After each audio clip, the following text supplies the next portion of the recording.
Planet of the Apes is a massive movie franchise again, isn't it? But how did it start?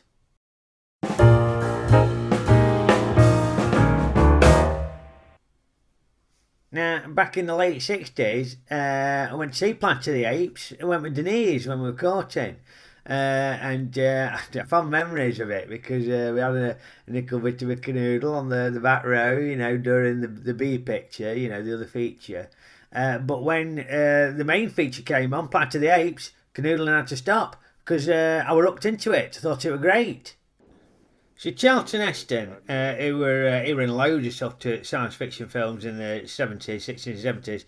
Anyway, he's leading this team of astronauts on this space mission, and they crash land on this planet like thousands of years in the future. And they're mooching about, doing various bits and bobs. They find time to do a bit of skinny dipping, and while they're having a swim in the nude, some people nick all the clothes, like a sort of student prank. And Charlton and his mates, livid that they've had the clothes pinched, they go chasing after these people. And very clever bit of directing work here because he's got all this strategically placed foliage so that when Charlton's running around, there's always something just in the way of his twig and berries, so they can maintain a PG rating. Anyway, when they find the people, and it turns out they're just like sort of cavemen, mute savages. They're not intelligent at all. And here's the twist: when the intelligent folk rock up, they're all apes, and it turns out the apes are in charge. That's the twist. And it's got loads of iconic bits in it, hasn't it? Like the bit where at the end, spoiler alert, he finds the Statue of Liberty, and he's there going, "Oh bloody hell, you maniacs, you f***ed it up." Anyway, bloody good film, and it was very popular. I reckon the apes captured people's imaginations, and inevitably they shot out a load of sequels. Now, the second one were called Beneath the Planet of the Apes, and another astronaut he turned up, and he knocked about with the apes for a bit. It's a city of apes. But then he started mooching about in the subway tunnels where he found this bunch of sort of telepathic mutants. Wait a minute. Stop it! And it started to get really f***ing weird because they were like praying to this nuclear bomb. All creatures great and small. And the end of it, bloody hell, it was depressing because the astronaut, he got killed, and Charlton Heston died launching this doomsday weapon that blew the whole planet up.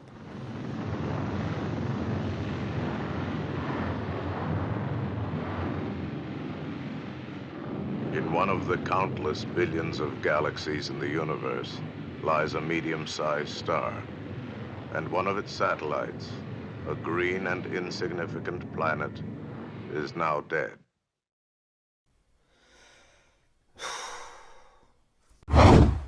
Anyway, though, as depressing as the second one was, the powers that be still decided to try and churn out some more sequels, so they found a convoluted way of doing a third one.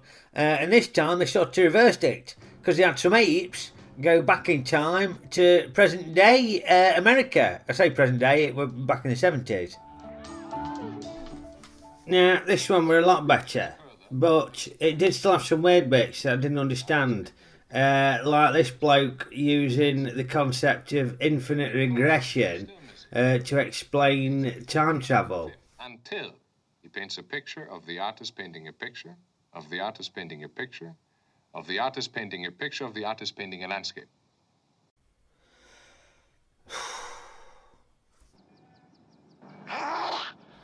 In the end of it, they couldn't have the audience going out in a good mood, so they made sure they killed off all the goodies, just to make sure we were properly depressed again.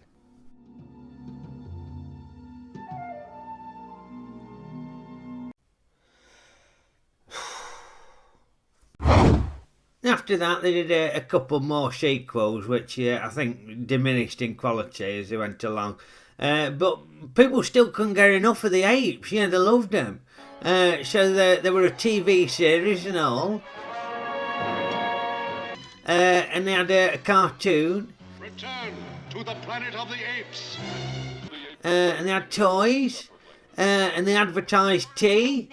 Roger, dear boy, make the tea.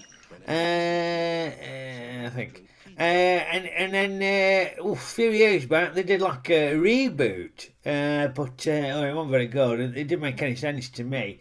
At the end of it, the good guy, he sort of landed back on Earth, and Abraham Lincoln had become a chimp. I thought, what the f*** was going on here? I didn't have a clue what was going on. You know, it confused me. But then they did another reboot a few years ago, and it had Andy Serkis doing the chimp. So they didn't have like makeup like they did back in the 70s. It were all computer graphics and stuff. Now Serkis is the master of doing computer graphic characters, isn't he? Or whatever it's called, motion capture or performance capture or something. Where basically he runs around the stage in a gimp suit, and they've got all these dots stuck on his face, and then they bung it in the computer or something and turn him into a little character like Gollum. Me precious, oh me precious. Now I'm normally more one for sort of puppets and things like that, but this computer generated stuff these days, it does look good. Look at Gollum here, look. Oh, he's got so much character in him, hasn't he? And that's down to the performance of Serkis. And don't get me wrong, the technology's great. But the bottom line is Serkis leaping about, you know, pulling all these funny faces and stuff that brings him to life. Now, before you say that, people have previously made cracks that I happen to resemble Gollum a bit. But I'm not standing for that, no. Yes, none of that nonsense, please. Thank you. Anyway, now there's a new Apes film out. Now, Ryan Lambie from denofgeek.com had this to say about it. Let me just make sure I got this right here. For heaven's sake, just go to the cinema and see the brilliant War for the Planet of the Apes. And he gave it 5 stars. So I'm really looking forward to it. So yeah, hope it's as good as the hype. What do you mean you never seen it? We saw it. We saw it at the Capitol in Radford before it was closed. Yeah, I've got vivid memories of it. Really enjoyed myself. It was a good night. Yeah. Who was it then? Oh, f***ing hell, it was Janice. Oh, sorry, love. If you enjoyed that, you can click subscribe below or watch some of these links to similar videos of me waffling on about stuff. Or add some comments if you thought I was talking a load of rubbish. Ta-ra!